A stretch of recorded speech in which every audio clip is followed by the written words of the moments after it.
So ఇటువంటి అభిప్రాయాలు వ్యక్తమవుతున్నాయి. మీరు ఇన్ఫాక్ట్ పాక్తో ఢీకొని భారత్ గెలుస్తుందన్న నమ్మకం మీకు ఉందా అని అంటే ఉంది అని 80% అని చెప్తే లేదు 20% మంది అంటారు. అంటే 20% మంది ఎవరంతా కూడా పాకిస్తాన్ మద్దతుగా ఉన్న వాళ్ళ అంటే మీకు భారత సైన్యం గెలవాలని, భారత్ విజయం సాధించాలని, భారత పౌరులు సేఫ్గా ఉండాలని, భారత పౌరులందరూ కూడా క్షేమంగా ఉండాలని, భారత్లో ఇంకా అభివృద్ధి జరగాలని మీకు కోరుకోవడం లేదా?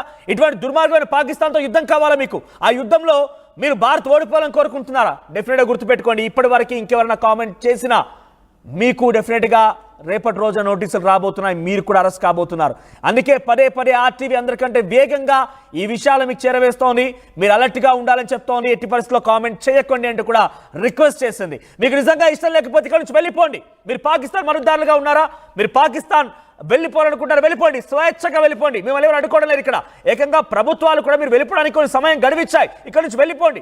మీ సంతొద్దు మాకు, మీ దుర్మార్గం వద్దు మాకు, మిమ్మల్ని ఎవరు ఏమనలేరు. మీరే కనుక మీరు పాకిస్తాన్ నుండి భారతీయులు కనుక వారిని చిక్కుకుంటే ఈ రకంగా చేస్తారా?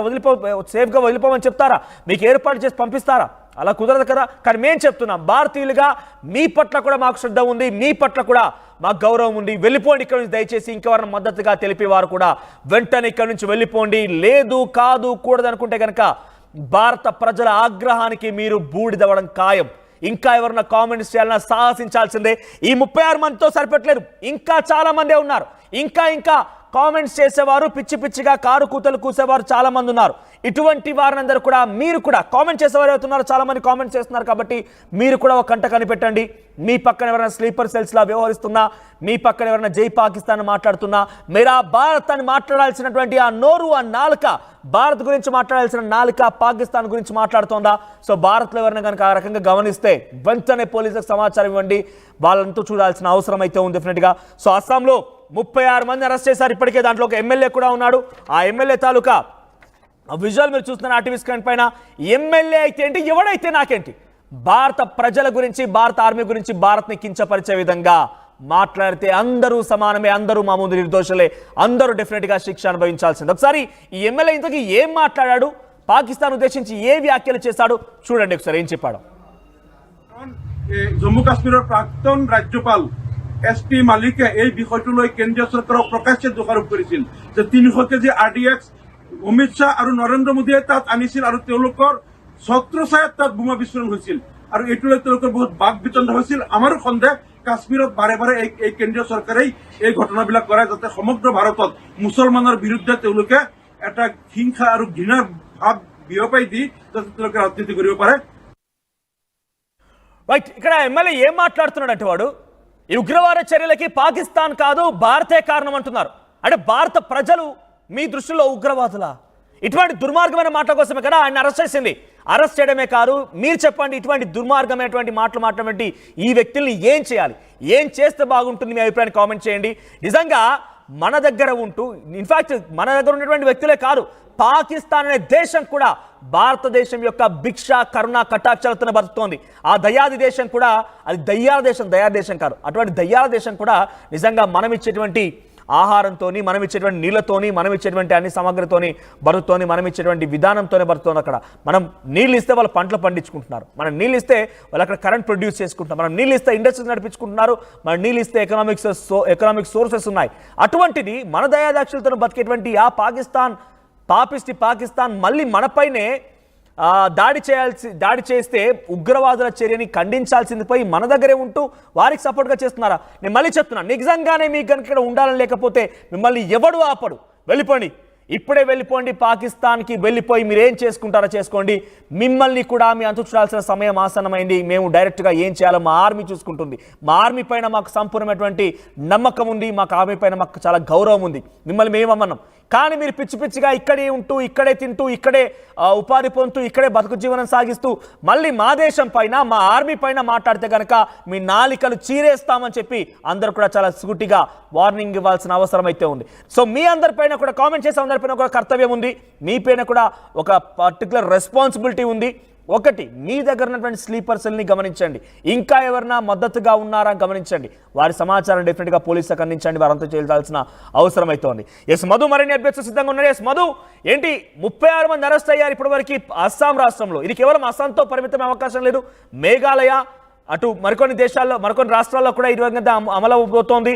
సో హైదరాబాద్ లాంటి ప్రాంతం, ముఖ్యంగా తెలంగాణ, ఆంధ్రప్రదేశ్ లాంటి తెలుగు రాష్ట్రాల్లో కూడా చాలా మంది ఇటువంటి విధంగానే కామెంట్స్ చేస్తున్నారు. ఎందుకంటే మనం లైవ్లో కూడా చెప్తున్న నేపథ్యంలో తెలుగులో కామెంట్స్ చేస్తున్నారంటే తెలుగు రాష్ట్ర వాళ్ళు ఉండుంటారు. సో ఈ నేపథ్యంలో అటువంటి వారిని మన రాష్ట్ర ప్రభుత్వాలు, మన పోలీసులు ఎప్పుడు పట్టుకునే అవకాశం ఉంది? వారిపైన ఎటువంటి నిఘా కొనసాగుతోంది? ఎగ్జాక్ట్లీ, నిజంగా దేశమే అత్యున్నతమైనటువంటి ప్రాధాన్యత కింద ఉండాలి దేశంలో నివసించే ప్రతి ఒక్కరికి. కానీ అట్లా కాకుండా ఇక్కడ తిని, ఇక్కడ పుట్టి, ఇక్కడ పెరిగి, ఇక్కడే అన్ని అనుభవిస్తూ అన్ని ఫెసిలిటీస్ ని తీసుకుంటున్నటువంటి వారు పక్క దేశం పాకిస్తాన్ కి సపోర్ట్ చేస్తా ఉన్నటువంటి సిచ్యువేషన్ ఉంది. కాకపోతే ఇక్కడ ఏంటంటే ఒకే ఒక్క రీజన్, మత ప్రాతిపదికన జరుగుతా ఉంది.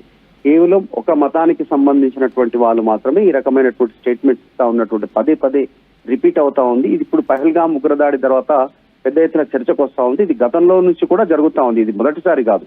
కాశ్మీర్ ఇష్యూ మొదలైనప్పటి నుంచి ఆర్టికల్ 370 కానీ, అయోధ్య రామాలయ నిర్మాణం సందర్భంగా కానీ, రీసెంట్ గా వక్ఫ్ బిల్ అమెండ్మెంట్ కి సంబంధించిన విషయంలో కానీ ఇదంతా ఇదే రకంగా భారతదేశానికి వ్యతిరేకంగా పోస్టులు పెడతా ఉన్నారు. కొద్దిమంది ఏమో పాకిస్తాన్ కు అనుకూలమైనటువంటి పోస్టులు పెడతా ఉంటే, ఇప్పుడున్నటువంటి సిచ్యువేషన్ లో సినారియోలో పాకిస్తాన్ కు ఓపెన్ గా మద్దతు తెలుపుతూ స్టేట్మెంట్ ఇస్తున్నారు. అట్లాంటి దాంట్లో అస్సాంకు సంబంధించినటువంటి ఎమ్మెల్యే ఇస్లాం. సో ఇలాంటి వారు ఖచ్చితంగా బయట ఉండాల్సినటువంటి అర్హత లేదు, వీరందరికీ జైల్లో మగ్గాల్సినటువంటి అవసరం ఉంది. నిజంగా దేశద్రోహం కింద వీరిపైన కఠినమైనటువంటి చర్యలు తీసుకోవాలి. ఇప్పటికే నేషనల్ సెక్యూరిటీ ఏజెన్సీ కింద యాక్ట్ కింద కేసులు నమోదు చేస్తా ఉన్నారు. 36 మంది అరెస్ట్ అయ్యారు. కానీ ఇది మొదటిసారి కాదు మనోజ్. మనం చూసాం గతంలో ఇన్సిడెంట్ కి సంబంధించినటువంటి విషయాల్లో, బాంబే దాడుల్లో, జమ్మూ కాశ్మీర్ ఇష్యూలో, పశ్చిమ బెంగాల్ కి సంబంధించి, ఉత్తరప్రదేశ్ కి సంబంధించిన రాష్ట్రాల సంఘటనలతో పాటు మన తెలుగు రాష్ట్రాలు కూడా దీంట్లో ఇన్వాల్వ్ అయినటువంటి సిచ్యువేషన్. అంటే ఇట్లాంటి సిచ్యువేషన్స్ మనం ఫేస్ చేసిన సందర్భాలు ఉన్నాయి. తెలంగాణలో ముఖ్యంగా హైదరాబాద్ నగరంలో వికారుద్దీన్ సంబంధించినటువంటి ఏదైతే ఫైరింగ్ చేశారో పోలీసుల మీద, ఆ విషయంలో పోలీసులు కాల్చి చంపిన ఒక టెర్రరిస్ట్ కి అనుకూలంగా ర్యాలీలు తీసినటువంటి సందర్భం ఉంది ఇక్కడ. తర్వాత వారికి న్యాయ సహాయాన్ని అందించినటువంటి పరిస్థితులు మనం గతంలో చూసాం తెలంగాణలోనే. సో ఇది అంటే టెర్రరిస్టులు అంటే దేశానికి వ్యతిరేకంగా పనిచేసే వాళ్ళు, ఆటోమేటిక్ గా పాకిస్తాన్ నుంచి వస్తున్నటువంటి వాళ్ళు. వారికి న్యాయ సహాయం అందజేస్తారు, వారికి ఇక్కడ ర్యాలీలు తీశారు మద్దతుగా, వారి శవయాత్రలో పాల్గొన్నారు పెద్ద ఎత్తున. ఇలాంటి ఇన్సిడెంట్స్ కోకొల్లలో జరిగాయి, గతంలో మనం చూసాం. తర్వాత జరిగినటువంటి కొన్ని ఇన్సిడెంట్స్ లో ఇక మిగతా దేశాల నుంచి వచ్చినటువంటి వారికి ఇక్కడ స్థానికంగా ఉన్నటువంటి ఒక మతానికి సంబంధించిన వారి మద్దతు తెలుపుతూ వారికి ఆధార్ కార్డులు, రేషన్ కార్డులు, డ్రైవింగ్ లైసెన్స్, డైరెక్ట్ బ్యాంకుల నుంచి లోన్లు కూడా ఇప్పిస్తున్నటువంటి పరిస్థితి. దానికి స్థానికంగా ఉన్నటువంటి వారు కొద్దిమంది సపోర్ట్ చేస్తా ఉన్నారు. వారంతా కూడా ఇప్పుడు దేశానికి వ్యతిరేకంగా పనిచేస్తా ఉన్నారనేటువంటిది నిఘా వర్గాలు గతంలో గుర్తించాయి, అనేక సార్లు నివేదికలు ఇచ్చాయి. సో ఇలాంటి ఇన్సిడెంట్స్ మళ్ళీ జరగొద్దంటే ప్రత్యేక నిఘా ఉండాలి.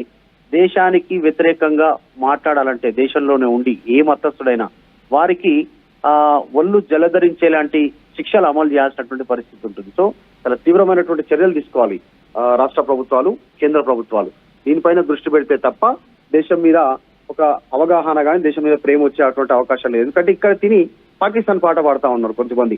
అట్లాంటి వారిపైన కొరడా జురిపించాల్సినటువంటి అవసరం ఉంది. మన రాష్ట్రంలో ఎటువంటి నిఘా కొనసాగుతున్నారు చెప్పండి. అంటే చాలా మంది లైవ్ లో కూడా తెలుగులో కామెంట్స్ చేస్తున్నారు, కాంగ్రెస్ అటు పాకిస్తాన్ కి సపోర్ట్ గానంటే తెలుగు రాష్ట్రంలో ఎటువంటి నిఘా కొనసాగుతోంది? ఇప్పటికే హోంశాఖ పాకిస్తాన్ ఎవరైనా కనుక మీ ఆ రాష్ట్రాల్లో ఉంటే వెంటనే పంపించేంటూ ఆదేశాలు జారీ చేసింది. ఇదే నేపథ్యంలో బహుశా ఇటువంటి ఆదేశం కూడా వచ్చే ఉంటుంది. సోషల్ మీడియాలపై నిఘా కొనసాగుతుంది. ఇన్స్టాగ్రామ్ కానివ్వండి, ఫేస్బుక్, ట్విట్టర్, యూట్యూబ్, ఏ సోషల్ మీడియా ప్లాట్ఫామ్ అయినా కూడా అటువైపుగా మద్దతుగా నిలబడి వారికి సహకరించేటువంటి వారి పైన ఎటువంటి విధంగా నిఘా కొనసాగుతుంది, ఆ విషయాలు వివరాలు అంటే ఏ రకంగా ఉండబోతుందని చెప్పే ప్రయత్నం చేయండి. అంత పెద్దగా నిఘా లేదనే చెప్పుకోవచ్చు. ఇక్కడ నిజంగా మనం చూస్తే గత కొంతకాలంగా దేశానికి వ్యతిరేకంగా పోస్టులు చేసినటువంటి వాళ్ళు కానీ, దేశాన్ని కించపరిచే లాంటి పోస్టులు చేసినా పాకిస్తాన్ కు మద్దతు తెలిపిన వారి మీద కేసెస్ ఒకటి కూడా కాలేదు. కానీ పొలిటికల్ పార్టీస్ మీద, పొలిటికల్ లీడర్స్ మీద చిన్న చిన్న ట్వీట్లు చేసి వారిపైన అరెస్టులు, వారిని జైలుకు తీసుకెళ్లడము, వారిపైన కేసులు పెట్టడం, ఇట్లాంటి ఇన్సిడెంట్ జరుగుతున్నాయి. వ్యక్తిగత ఇమేజ్ కోసం, పార్టీ ఇమేజ్ల కోసం, నాయకుల ఇమేజ్ల కోసం పాటుపడతా ఉన్నారు తప్ప దేశానికి సంబంధించిన అంశానికి, దేశ భద్రత, దేశ గౌరవానికి సంబంధించిన అంశం వచ్చినప్పుడు ఒక్క రాజకీయ నాయకుడు కూడా రెస్పాండ్ అవ్వట్లేదు. అనేక సందర్భాల్లో చూస్తానే ఉన్నాం. ఇప్పటికి కూడా రీసెంట్ గా సోషల్ మీడియా వేదికగా గతంలో కొన్ని స్టేట్మెంట్స్ వైరల్ అయిన విషయం అయితే కేసెస్ ఉన్నాయి, కోర్టులో ఉన్నాయి. 15 నిమిషాలు చాలు అనేటువంటి ఒక నాయకుడు ఉన్నటువంటి సందర్భం. దాని మీద ఏ రాజకీయ పార్టీ నాయకుడు మాట్లాడరు, కోర్టులో ఉందని మాత్రం చేతులు దులుపుకుంటారు. కానీ ఎవరో పొలిటికల్ పార్టీ ఇంకో పొలిటికల్ పార్టీ నాయకుడి పైన కేసులు చిన్న స్టేట్మెంట్ చేసి దానిపై కేసులు పెట్టి పెద్ద పెద్ద ర్యాలీలు చేస్తా ఉన్నారు, నిరసనలు వ్యక్తం చేస్తున్నారు, దిష్టి బొమ్మలు దానం చేస్తున్నారు. సో ఇట్లాంటి ఇన్సిడెంట్ తగ్గాలి. దేశానికి సంబంధించిన అంశాలపైన కించపరిచేటువంటి స్టేట్మెంట్ చేస్తున్నటువంటి వారిపైన ఫోకస్ చేయాల్సినటువంటి అవసరం తెలుగు రాష్ట్రాల్లో కూడా ఉంది. రైట్ మధు. సో మొత్తం మీద అంతటా భారత్ మొత్తం మీద కూడా మీ సోషల్ మీడియా ఖాతాలు, మీ సోషల్ మీడియా ప్లాట్ఫామ్స్ లో మీరు చేసే పని పైన నిఘా ఉంది. మీరెవరు